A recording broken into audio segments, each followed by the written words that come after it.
Se lles eu dixer que o Celta lle meteu o Benfica 7 goles, vostedes dirían, oi, pero este ainda está a aprender a falar o galego, porque non se di Celta senón Celta, non se di 7 senón 7, e non se di goles senón goles. E isto pasa porque o galego non ten 5 vogais, ten 7. Imos falar diso. Galicia é a terra dos 1000 ríos, como dixo Cunqueiro.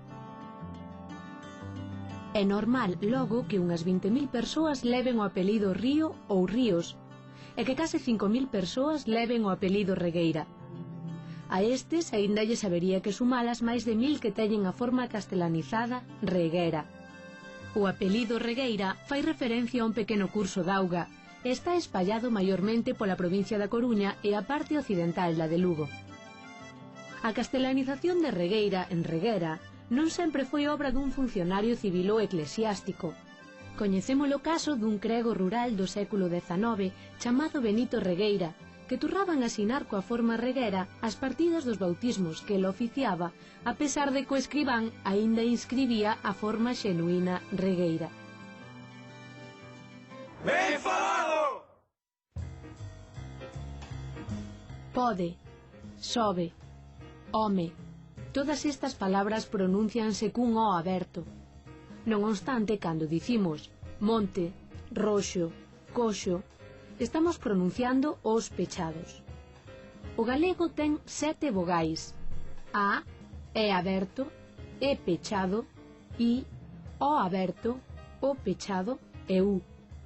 Pero só temos 5 letras para representalas por escrito. Daí que a letra E represente unhas veces o E aberto, ben, festa, e outras o E pechado, comede, lento. E do mesmo xeito, a letra O unhas veces representa o O aberto, morte, e outras o O pechado, hoxe. Cando pronunciamos un E aberto ou un O aberto, a distancia entre a lingua e o padal da boca é maior que cando pronunciamos un E pechado e un O pechado.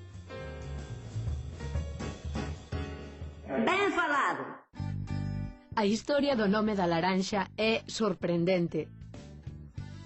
Parece nacer no sánscrito da India. Daí pasou ao persa, do persa ao árabe, do árabe ao español, do español ao galego e ao portugués, ao italiano e ao francés, e do francés pasou ao inglés, e do inglés pasou a outras linguas. Ata aí todo é normal, porque co produto viaxa o nome. O sorprendente é que os árabes abandonaran a palabra que nos deron e que pasaran a chamarlle Burtugal, ao igual cos gregos, que lle chaman portocalos. Estas dúas palabras derivan do nome de Portugal. Este exemplo demostra que as linguas e os dialectos actuais son o resultado de máis de 100.000 anos de mestura, de dar e recibir palabras e mesmo partes da gramática. Fronte ao que podería parecer a primeira vista, estas mesturas non desembocan en procesos de unificación. Ao revés, son unha das causas máis importantes da diversidade lingüística.